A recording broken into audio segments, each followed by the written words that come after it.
ప్రభునందు మాకు అత్యంత ప్రియులైన దేవుని ప్రజలందరికీ యేసుక్రీస్తు వారి శ్రేష్టమైన పూజింపదగిన నామం పేరిట శుభాలు ప్రకటిస్తున్నాను. And I bring greetings in the name of Jesus. Good morning everyone. బాగున్నారా మీరంతా? మీ కుటుంబం క్షేమంగా ఉంది కదా? ప్రతిరోజు మీకోసం ప్రార్థన చేస్తున్నాము. మీరందరూ కూడా స్థిరపడాలని, బలపడాలని, ప్రభు కొరకు ఒక బలమైన సైన్యంగా పనిచేయాలని మీకోసం ప్రత్యేక ప్రార్థనలు జరుగుతున్నాయి. ప్రతిరోజు కూడా ఒక వాగ్దానాన్ని బైబిల్ గ్రంథంలోంచి మనం ధ్యానం చేస్తున్నాం. పరిశుద్ధ లేఖనాల్లో ఎన్నో వాగ్దానాలు ప్రభు మనకు అనుగ్రహించారు. అవన్నీ కూడా మన జీవితాల్లో నెరవేర్పులో రావాలనే మనం కోరుకుంటున్నాం. ప్రభు యొక్క ఆశ కూడా అదే. విశ్వాసంతో మన దేవుని వైపు చూసినప్పుడు, భక్తి శ్రద్ధలతో ఆయన సేవించినప్పుడు, ప్రభువును మన హృదయాల్లో చేర్చుకుని ఆయన్ను మాత్రమే గణపరిచినప్పుడు ఖచ్చితంగా వాగ్దానాల నెరవేర్పును మనం చూడగలుగుతున్నాం. ఈరోజు వాగ్దానంగా ఆదికాండము 49వ అధ్యాయము 24వ వచనాన్ని చదువుకుందామా? Shall we turn our Bibles to the book of Genesis chapter 49 and verse 24. యాకోబు కొలుచు పరాక్రమశాలి అయిన వాని హస్తబలము వలన అతని విల్లు బలమైనదగును. ఇశ్రాయేలునకు బండయు మేపిడివాడును ఆయనే. నీకు సహాయం చేయు నీ తండ్రి దేవుని వలననో పైనుండి మింటి దీవెనలతోనో. ఇంకా చాలా మాటలు అక్కడ రాసి ఉన్నాయి.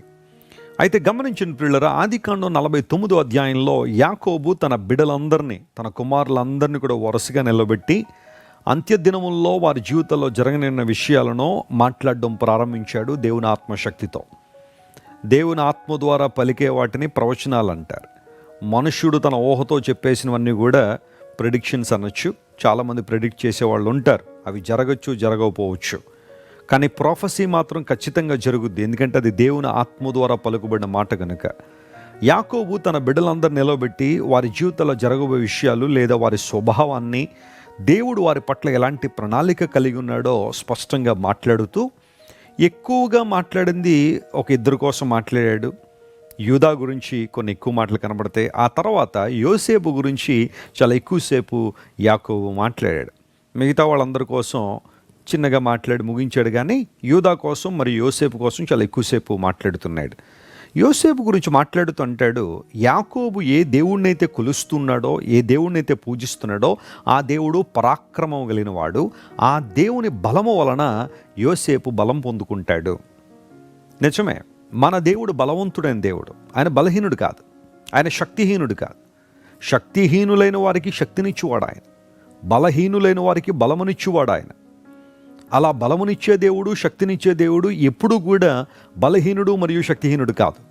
ఆయన అపార బల సంపన్నుడు. ఆయన బలము తనదని దేవుడు సెలవిస్తే అది 2 సార్లు వినబడిందని బైబిల్లో మనం చూస్తాం. తన యొక్క బాహుబలము వలన, తన యొక్క బుద్ధి బలము వలన దేవుడు ఎన్నో గొప్ప కార్యాలు జరిగిస్తూనే ఉన్నారు. యోసేపుకు దేవుడు అలాంటి బలాన్ని ఇచ్చాడట. నిజమే, యోసేపు జీవితాన్ని పరిశీలన చేస్తే దేవుని బలం లేకపోయినుంటే యోసేపు ఖచ్చితంగా ఐగుప్తు దేశాన్ని పాలించే స్థాయికి వచ్చిండేవాడు కాదు. ఆత్మబలం ఉంది, బుద్ధి బలం ఉంది, మానసిక బలం ఉంది, శారీరకమైన బలం యోసేపు కలిగి ఉన్నాడు. కాబట్టే దేవుని నుండి దీవెనలు పొందుకున్నాడు. అంతమాత్రం కాకుండా ఇశ్రాయేలుకు బండయు మరియు మేపిడివాడు ఆయనే. ఇంగ్లీష్లో రాక్ అనే మాట వాడబడింది. దేవుడు బండ లాంటి వాడని. దావీదు భక్తుడు దేవుని గురించి మాట్లాడుతుంటాడు, నేను ఒకప్పుడు నాశనకరమైన గోతిలోనో, జిగటగల దొంగ ఊబిలోనో దిగిపోయానో, అయితే దేవుడు నన్ను పైకి లేవనెత్తి బండ మీద నా అడుగులు స్థిరపరిచాడు అన్నాడు. ఆ బండ ఎవరు? ఆ బండ క్రీస్తే. ఇశ్రాయేలుకు బండ లాంటి వాడు దేవుడు అంటే మనల్ని నిలబెట్టేవాడు ఆయన. ఒకప్పుడు బురదలో సంచరించిన మనం, అగాధ జలముల్లో ఇరుక్కుపోయిన మనం, నాశనకరమైన గోతుల్లో దిగిపోయిన మనల్ని ప్రభువు లేవనెత్తాడు. ఆయన లేవనెత్తి తన మహిమ కొరకు వాడుకునే దేవుడు. ఈరోజు ఇంకా నీవు బురదలో దిగిపోయినా, గుంటల్లో దిగిపోయినా, గోతుల్లో దిగిపోయినా రా, దేవుడు పిలుస్తున్నాడు. నీ చేతిని ఆయనకి అందించు.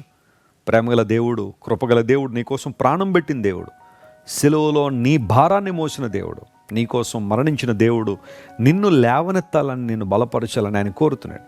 అంతమాత్రం కాకుండా మేపిడివాడు కూడా ఆయనే. మనలను సరైన విధానంలో సమృద్ధితో పోషించువాడు ఆయనే.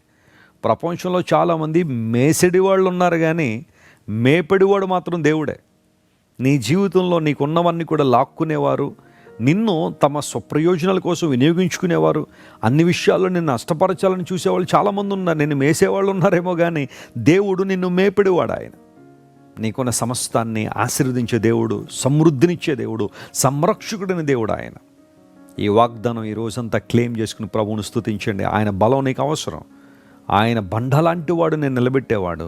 మూడవదిగా నిన్ను మేపేవాడు, సమృద్ధితో నిన్ను నింపేవాడు, పచ్చిక గల చోట్ల నిన్ను తీసుకువెళ్ళేవాడు, శాంతికరమైన జలమునొద్దకు నడిపించే దేవుడు. కాబట్టి ఆయన వైపు నువ్వు చూడగలిగితే అద్భుతాలు చూస్తావు. ఈ రోజంతా కూడా ఈ వాగ్దానాన్ని జ్ఞాపకం చేసుకుని ప్రభువును స్తుతించండి, ఘనపరచండి. మీ జీవితంలో గొప్ప కార్యాలు జరుగుతాయి. ప్రార్థన. ప్రేమగల తండ్రి, యాకోబు తన బిడ్డలను ఆశీర్వదిస్తూ యోసేపుతో చెప్పిన మాట ఈరోజు మా గమనంలో తీసుకొచ్చినందుకు నీకు స్తోత్రాలు. నీవు బలవంతుడైన దేవుడు నాయన, పరాక్రమశాలివి గనుక నీకు వందనాలు. శత్రు బలము నుండి మమ్మల్ని విడిపించి నూతన శక్తితో బలంతో మమ్మల్ని నింపగలిగే దేవుడు నీవు గనుక నీకు వందనాలు.